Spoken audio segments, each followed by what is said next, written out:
Hi, I know you're a professional history teacher and that you have years and years of experience, but this is the technique that I use on OutSchool, and it's a technique that's gotten me over 4,000 learners over the last 3 years and has put me in the top 100 teachers on the platform. This is the method that I use every single week for basically all of my classes, and I found that really consistently it works well for all learners. It works well for my kids who have ADHD, who have autism, who are highly gifted, who are just my regular students. It works well for kids who have learning disabilities. So I want to share that method with you. It's different than when you're teaching in person. When you are online and your class size is smaller, there's a lot more flexibility, and we're not in a public school, so we have more flexibility there too. We don't have a set curriculum we have to stick to. We don't have a set goal that we need to achieve. We get to literally enjoy history and our students in a way that we don't usually have in a public school setting. So I'm going to walk you through the steps of how I do my classes. So the first thing I do is when I walk into my classes, I greet each student by name. I ask them how they're doing. Hey friends, while we are waiting for the rest of our friends to join us, tell me what's going on in your life. Who has something to share? Do you have artwork? Do you have a story you're working on? Did you have a sporting event? Are you competing in anything? How are your pets? Does anyone want to show their dog? Kids want to share. I have kids from ages 4 to 18, and even my 18-year-olds want to have show and tell. So give them a chance, and this is going to strengthen their relationship to each other because they're going to get to know each other. And when they get to know each other, they will stay longer, they even when they stop engaging in the content. They'll stay together because they want to be with each other. So build community. Step two, make sure you give any warnings if there's anything in the class that's going to be of a sensitive nature. Even in my younger classes, if there's something that's going to come up that I think is going to bother them, I make sure to warn them. Hey, friends, in this class, we're going to be talking about animals that die. Now, what I have noticed is younger kids are fine with the idea of people dying, not fine with the idea of children or animals dying.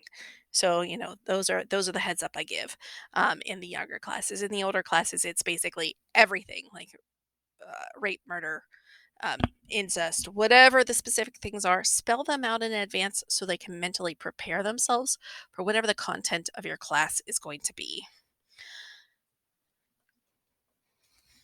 Step three is to do a knowledge check.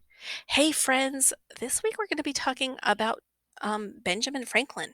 Tell me what you know about him already and open it up. Usually, I let kids say about one sentence, maybe two about something, and then I call on the next student. I'll go, thank you so much for sharing that. Okay, Johnny, what do you know? Thank you so much for sharing that. Okay, Susie, what is it you can add to that? Right. And so I let the kids tell me as much as they can tell me, because even though they might know a lot of what I'm about to teach, that's okay. It reinforces that learning to hear it coming from other students in the classroom.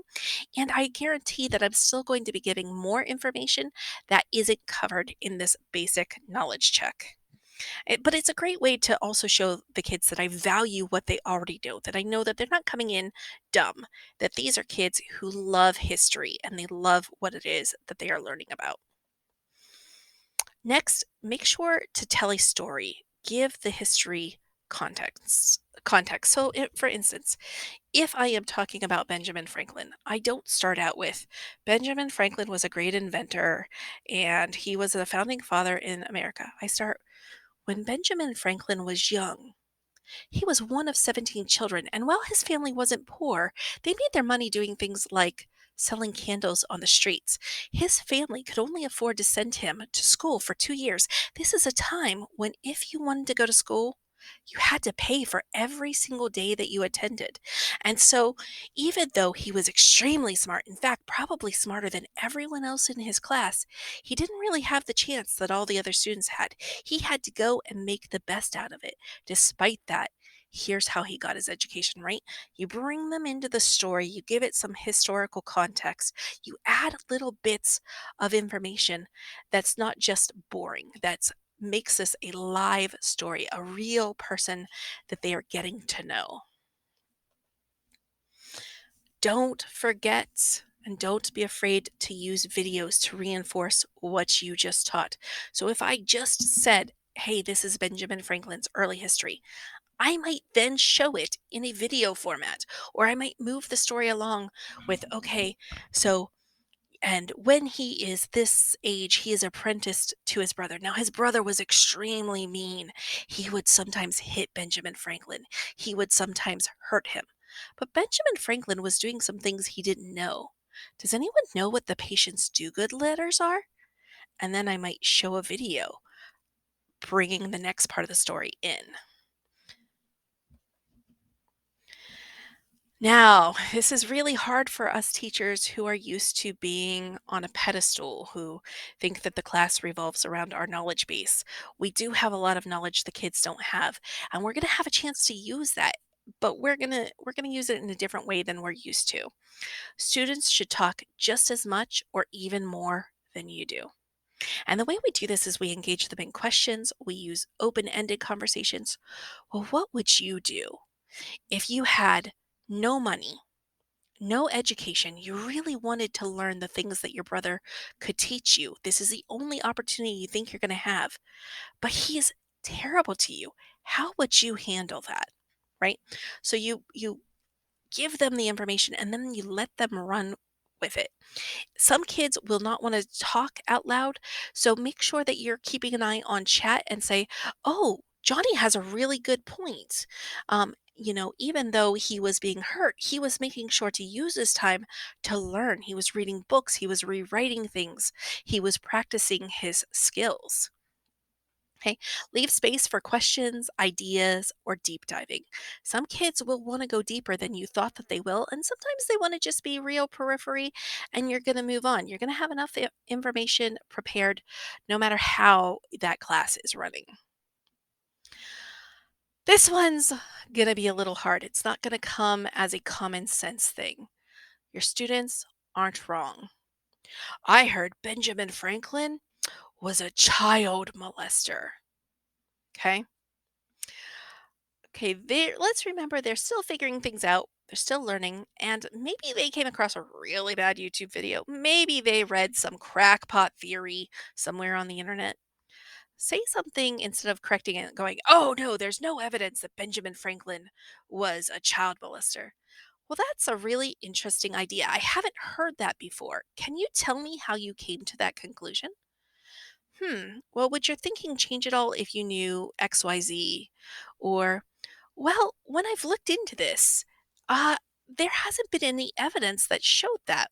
Do you think that it's possible that maybe the person who made that just wanted some clicks? Give them the opportunity to correct their own thinking or to allow other students to interact with that thinking. Huh, well, I hadn't heard that, but I've heard this, right? Sometimes an incorrect idea can be easily fixed by allowing the other students to interact and think about that idea that was presented. Step 8, be willing and able to modify your lesson. Sometimes you're going to get off course when you allow students to talk. They may talk about something that you were not thinking that they were going to spend 10 minutes on, but they might. They might talk about something for 10 minutes and then just think ahead and go, okay, what can I easily drop? Or what can I just say verbally? And then be able to skip ahead in your lesson. You're going to send them their notes afterwards. They can go a little deeper afterwards. But what's more important in the moment in the class is the conversation. It's the thinking. It's the engaged interactions. Those are things that change and modify learning to make it meaningful. And the last step is just plan how you're going to end the class. Ask a question. Come up with something that's engaging. All right, friends. So we know that they found 12 bodies in Benjamin Franklin's basement, as well as a turtle. Now, and we also know why we think that is. Do you think that it's possible that he was a serial killer? Or do you think it's more likely that it was just because his roommate was a doctor? right? Give them a chance to engage, even though I may have just given them that answer 3 minutes ago. Like, hey, he had a roommate. The roommate was a doctor. He published this study that, involved killing a turtle with mercury, right? Even though I just told them this, I'm now letting them have a chance to process this final bit of class and to refocus it in a way that they know and understand. So I hope that this is a really helpful guide to you. And please reach out if you have any questions or if you just want to practice how to teach history in an online environment. I look forward to working with you and see you soon.